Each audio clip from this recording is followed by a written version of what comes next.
ഇല്ല, ഞാൻ അങ്ങനെയൊന്നും പറഞ്ഞിട്ടില്ല. അല്ല നന്ദിനി, എന്തിനിങ്ങനെ പേടിക്കുന്ന? സത്യം പറഞ്ഞോ. കാളിദാസന്റെ അച്ഛൻ ഒരിക്കലും ജഡ്ജിയൊന്നും ആയിരിക്കില്ല. പക്ഷെ ഉറപ്പായിട്ടും അദ്ദേഹം ന്യായത്തിന്റെ പക്ഷത്തെ നിൽക്കുള്ളൂ. ധൈര്യമായിട്ട് പറയുന്നേ. അത് നന്ദിനി, എന്തെങ്കിലും പറയാനുണ്ടെങ്കിൽ ഒന്ന് വേഗം പറയ്. അതെ, എന്തിനാ നിങ്ങളിങ്ങനെ ബഹളം വെക്കുന്നേ? നിങ്ങളിങ്ങനെ ബഹളം വെക്കുന്നുണ്ടോ നമ്മുടെ വീട്ടിലുള്ള എല്ലാവരും അവരുടെ മനസ്സിലുള്ള കാര്യങ്ങൾ പുറത്തു പറയാതെ നീറിക്കൊണ്ടിരിക്കുന്നേ? ഒന്ന് പതുക്കെ സംസാരിക്കാം, അമ്മ കിടന്നുറങ്ങുക. മോളെ, നീ പറഞ്ഞ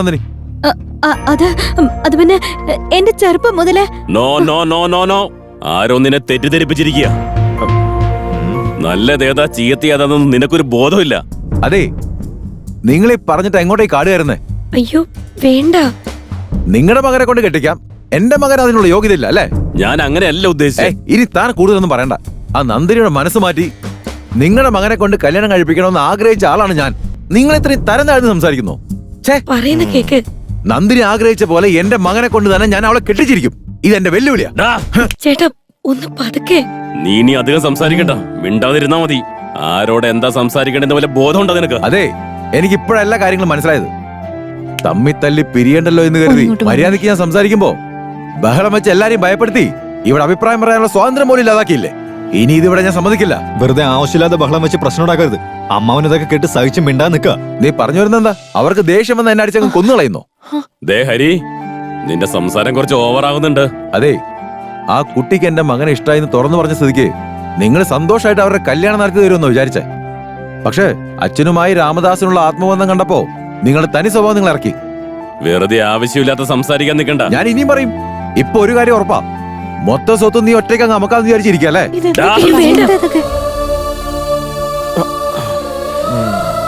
നിർത്തിക്കോ നീ. ഇനി ഒരു തവണ കൂടി ഇങ്ങനെ സംസാരിച്ച നിന്നെ ജീവനോട് വച്ചേക്കില്ല. അല്ല, ഇതെന്താ ഒരാളൊരു കാര്യം പറയുമ്പോ തല്ല് കൊല്ലുന്നൊക്കെ പറഞ്ഞ എങ്ങനെ ശരിയാവുക? നിങ്ങൾ എന്തൊക്കെ പറഞ്ഞാലും അത് സഹിക്കാനായിട്ട് നിങ്ങൾ ജനിപ്പിച്ച കൊച്ചൊന്നും അല്ലാതെ. അവർക്കെന്താ നിങ്ങളെ തിരിച്ചു തല്ലിക്കൂടെ? ഇവനെന്നെ തല്ലുവോ? പിന്നെ സംശയം?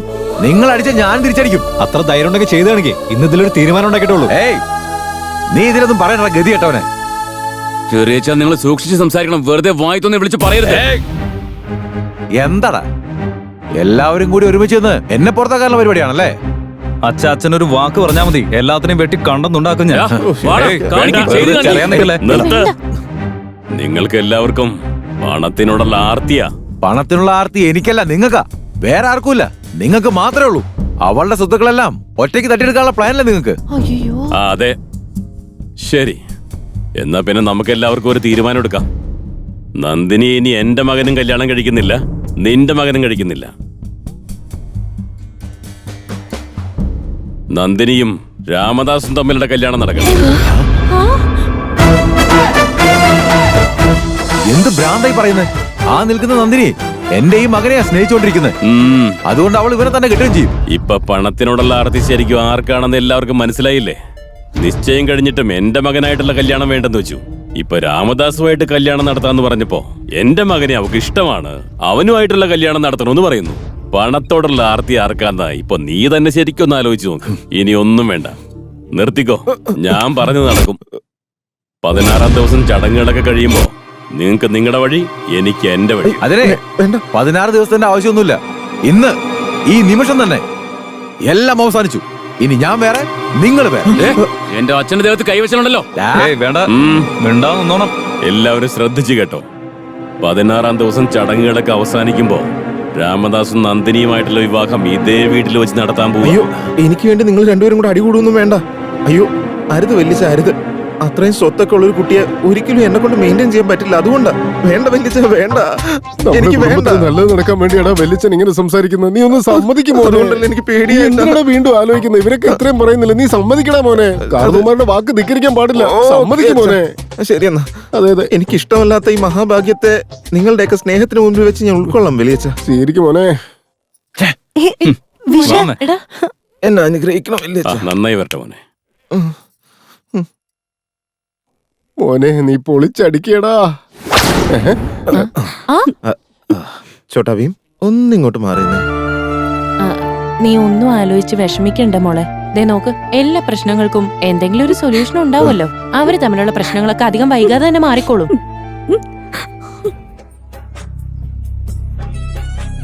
അവിടെ വെച്ചൊരു പ്രശ്നം ഇല്ലാതിരുന്നെങ്കിൽ ഇപ്പൊ അവൾ എന്റെ സ്വന്തം ആയേനെ.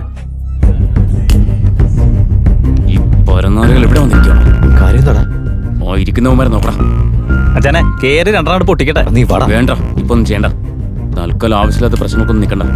ഡാ എന്താടാ തന്തയ്ക്ക് പറഞ്ഞവനാണെങ്കിൽ ഒന്ന് കളിച്ചു നോക്കടാ നീ.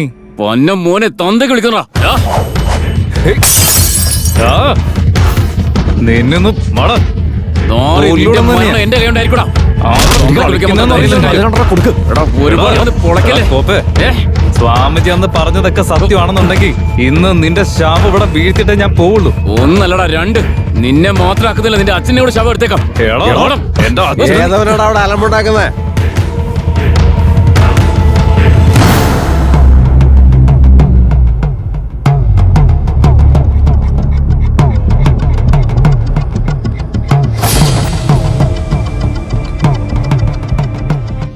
വേണമെങ്കിൽ എടുത്ത് അടിക്കടാ. ദാ, നിനക്ക് രാമദാസിനെ അറിയോ? ഓ, എനിക്ക് സ്വാമിജി വേഷം തന്ന ആളല്ലേ. പെർഫോമൻസ് ഒക്കെ പക്കയായിരിക്കണം. ഡയലോഗില് നല്ല പഞ്ച് വേണം എന്നൊക്കെ പറഞ്ഞിട്ട് പൈസ മാത്രം പക്കയായില്ല. എടുത്ത പണിക്കുള്ള കൂലി കിട്ടണ്ടേ? അങ്ങനെ മാറിയേക്കടാ. എന്താ ഇവിടെ ഒരു ബഹളമൊക്കെ? എന്താടാ വീട്ടിൽ കിടക്കുന്ന ബെഡ്ഷീറ്റ് ഒക്കെ എടുത്തിട്ടാണല്ലോ വന്നിട്ടുള്ളത്? അത് വേറെ ഒന്നല്ലടാ, കഴിഞ്ഞ പൊങ്കലിനൊരു ഷർട്ട് തയ്ക്കാൻ വേണ്ടി കൊടുത്തതാ ഞാൻ. ആ നാറ് ഈ അടുത്തെങ്കിലും തയ്ക്കില്ല, അതുകൊണ്ട് ഇങ്ങനെ എടുത്തിട്ട് പോന്നതാ. ഇതാവുമ്പോ ഒരു പുതപ്പായിട്ട് നമുക്ക് ഉപയോഗിക്കാലോ, നല്ല കാറ്റും കിട്ടും. ഓ എന്താടാ മുട്ടത്തലയാ, ഫുള്ളടിച്ച് തീർക്കുമെന്ന്. ഇതൊക്കെ ഏതവന്മാരാ? എല്ലാം നമുക്ക് വേണ്ടപ്പെട്ട ആൾക്കാരാ. അല്ല, നിങ്ങൾ രണ്ടിനും ഞാൻ എവിടെ കണ്ടിട്ടുണ്ടല്ലേ? നിങ്ങള് ആ ജംഗ്ഷനിലെ ബാറിലെ സപ്ലയേഴ്സ് ആയിരുന്നാ?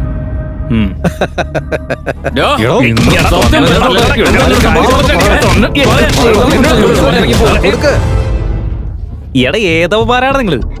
എന്നെ ഇങ്ങനെ എടുത്തിട്ട് അടിക്കുന്നത് എന്തിനാ? ഞങ്ങൾ ആരാണെന്ന് നിനക്ക് അറിയില്ല അല്ലേ? ഇതിനു വേണ്ടിയായിരുന്നാ നിങ്ങളെല്ലാരും കൂടി തല്ലിയേ? തല്ലുന്നതിന് മുമ്പ് ഒരു വാക്ക് ചോദിച്ചാ പോരായിരുന്നാ? സകലത് ഞാൻ തന്നെ പറഞ്ഞു തരായിരുന്നല്ലോ. നീ എന്നോട് മര്യാദക്ക് വന്നിരുന്നെങ്കിൽ ആ രാമു അവിടെ ഷൈൻ ചെയ്യാൻ നിക്കത്തില്ലായിരുന്നു. എല്ലാം നശിപ്പിച്ചിട്ട് വന്നിരിക്കുന്ന കണ്ടില്ലേ? വേണ്ട, ആവശ്യമില്ലാതെ എന്റെ മെക്കെട്ട് കയറുന്ന എന്തിനാ? ആട്ടുന്നവനെ വിട്ടിട്ട് ആട്ടുന്ന പാവാൻ അടിച്ചിട്ടെന്ത കാര്യം? സകല പരിപാടിയും ചെയ്ത തടിയനായിരുന്നു. എന്നെ ഒരു കാര്യം ഏൽപ്പിച്ച് ഞാൻ നല്ല വെടിപ്പായിട്ട് അങ്ങ് ചെയ്തു തീർക്കും. ഈ കാര്യങ്ങളൊക്കെ വീട്ടിൽ വന്ന് പറഞ്ഞോളില്ലേ? അയ്യോ, കാശ് കിട്ടിക്കഴിഞ്ഞാ വീട്ടിലെന്നല്ല ഒരു രണ്ടെണ്ണം അടിച്ചിട്ട് ഈ നാട് മൊത്തം ഞാൻ വിളിച്ച് പറഞ്ഞു നടന്നോളാം. എന്റെ പൊന്നോ, ചെല്ല് ചെല്ല്, പൊക്കോ പൊക്കോ. എന്നോട് എന്റെ ചേട്ടൻ ക്ഷമിക്കണം, എനിക്കൊരു തെറ്റ് പറ്റിപ്പോയി. ഞാൻ ചെയ്തു പോയ തെറ്റിന് എന്നോട് ക്ഷമിക്കണം ക്ഷമിക്കണം ചേട്ടാ. തെറ്റ് സംഭവിച്ചു നിനക്ക് മാത്രമല്ലല്ലോ, ഞാനും തെറ്റ് ചെയ്തില്ലേ? ഇപ്പോ ഞാൻ മുന്നിൽ നിന്ന് എല്ലാവരുടെയും നന്മയ്ക്ക് വേണ്ടിയിട്ട് രാംദാസിന്റെയും നന്ദിനിയുടെയും കല്യാണം നടത്താൻ തീരുമാനിച്ചു. പക്ഷെ അവൻ എത്ര വലിയൊരു ചതിയനാണെന്ന് നോക്കി. എന്നാലും എന്റെ ജീവിതത്തിൽ ഒരുപാട് വലിയ ആൾക്കാരെ ഡീൽ ചെയ്തിട്ടുണ്ട്. എത്ര വലിയ കൊലകൊമ്പന്മാരെ വരുതിയിൽ കൊണ്ടുവന്നിട്ടുണ്ട്. എന്നിട്ടാ എന്നെ തന്നെ അവൻ പറ്റിച്ചില്ലേ? അച്ഛാ, എല്ലായിടത്തും ഞാൻ ചെന്ന് അന്വേഷിച്ചു. അവരെ 4 പേരുടെ പൊടി പോലും കാണാനില്ല. അവരുടെ കള്ളത്തരം നമ്മൾ കണ്ടുപിടിച്ചെന്ന് മനസ്സിലാക്കിയപ്പോ കുടുംബത്തോടെ അവർ രക്ഷപ്പെട്ടു കാണും. പുലി പിന്നിലേക്ക് പതുങ്ങുന്നുണ്ടെങ്കിൽ അത് മുന്നിലേക്ക് കുതിക്കാൻ വേണ്ടിയെന്നാ പറയാറുള്ളത്. എന്തൊക്കെയായാലും നാളത്തെ ചടങ്ങുകൾ അവസാനിച്ച് നമ്മൾ പോകുന്നത് വരെ നമ്മളെല്ലാവരും പ്രത്യേകം ശ്രദ്ധിക്കണം. അമ്മാവ, അവന്റെ കാര്യം ആലോചിച്ച് നിങ്ങൾ ടെൻഷൻ അടിക്കണ്ട. അവന്റെ കാര്യം എനിക്ക് വിട്ടേക്ക്. Be careful.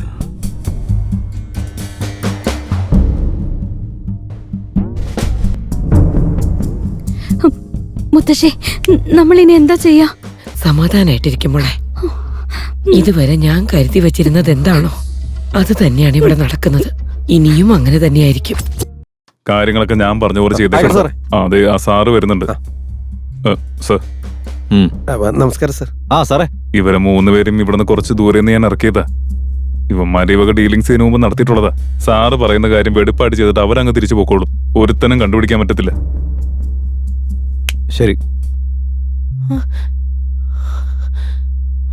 അയ്യോ എന്റെ ദൈവമേ, നന്നായിട്ട് പഠിക്കണം, സമയത്തിന് ഭക്ഷണം കഴിക്കണം. ഇല്ല ചേച്ചി, മനസ്സിലായില്ലേ മോളെ? അവളെ കണ്ടോ? ഇല്ല, കണ്ടില്ല. എന്താ ചെയ്യാ? അവരെവിടെയെങ്കിലും പോകുന്ന കാര്യം പറഞ്ഞിരുന്നു. അറിയില്ല, എവിടെ പോയതായിരിക്കും? ഒന്നും പറഞ്ഞില്ല. ലക്ഷ്മി, ലക്ഷ്മി, എടി ലക്ഷ്മി, അല്ലേട്ടാ അത് അവളുടെ മുതല കണ്ണീര് അവൾ ഇറങ്ങിപ്പോയതാന്ന് എനിക്ക് മനസ്സിലായിടി. അമ്മാവ അത് പിന്നെ ഡാ, മിണ്ടരുത് നീ. ഞാൻ എത്ര തവണ പറഞ്ഞതാ, എന്നിട്ട് എവിടെയായിരുന്നു? ഇപ്പൊ സമാധാനായില്ലേ? എനിക്ക് മനസ്സിലാവുന്നുണ്ട്, അവൻ ഇത്രയും ധൈര്യത്തിൽ കളിക്കുന്നുണ്ടെങ്കിൽ ആരോ അവനെ ഇവിടെ നിന്ന് സഹായിക്കുന്നുണ്ട്. എടാ പതുക്കെ ഇളക്കല്ലേ, പതുക്കെ നിലത്തിടല്ലേ, കൊണ്ടുപോ പതുക്കെ. പതുക്കെ ഇറക്കി പോയി. വിളിച്ച ഇവന് സകല സത്യങ്ങളും അറിയാം. ഡാ, എവിടെയാടാ അവര്? എവിടെയാ ഉള്ളതെന്ന് എനിക്കറിയാം, പക്ഷെ ഞാൻ പറയത്തില്ല. കാരണം എന്താ? ഞാൻ ബാറിൽ കയറി മര്യാദക്ക് സമാധാനമായിട്ട് അടിക്കുകയായിരുന്നു. ഇവന്മാരെല്ലാം കൂടെ ഒന്ന് ഹാഫ് ബോട്ടിൽ മദ്യമാണ് വെറുതെ ആക്കി കളഞ്ഞത്. പിള്ളേരെ ഇവനൊരു കുപ്പി കൊണ്ടു അതിന്റെ കൂടെ ഒരു ചില്ലി ചിക്കൻ ബോൺലെസ്, 2 മുട്ട പുഴുങ്ങിയതും, ബോട്ടി ഫ്രൈ പ്ലീസ്. പിടിക്ക്. ഇനി പറ. ഓ ബ്രാൻഡഡ്. ഞാനെപ്പോഴും ജവ മാത്രമേ അടിക്കാറുള്ളൂ. ഇതിപ്പോ നിങ്ങൾ തന്നല്ലേ, ഞാൻ അഡ്ജസ്റ്റ് ചെയ്തോളാം. ഇനി അവരോടെ എങ്ങോട്ടാ അവര് പോയത്? അവരുടെ കുടുംബക്ഷേത്രത്തിൽ പോയിട്ട് കല്യാണം നടത്തിക്കൊണ്ടിരിക്കുക. പൊട്ടന്മാരെ കാമാണൈസേ. എന്താടോ പറയൂ. എന്തൊരു വിട്ടികളാടാ നിങ്ങള്. ഞാൻ ക്ഷേത്രമാണെന്ന് പറഞ്ഞോടാ. നിങ്ങൾ ഏത് ക്ഷേത്രത്തിലാണോ നോക്കാൻ പോകുന്നത്? അതെ, നിങ്ങൾ ഇവന്റെ നാടകങ്ങളി കണ്ടുകൊണ്ടിരിക്കാതെ ഇവനെയും പൊക്കിയെടുത്തുകൊണ്ട് പോയി അവരെ വേഗം കണ്ടുപിടിക്കാൻ നോക്കാം. ഒന്നും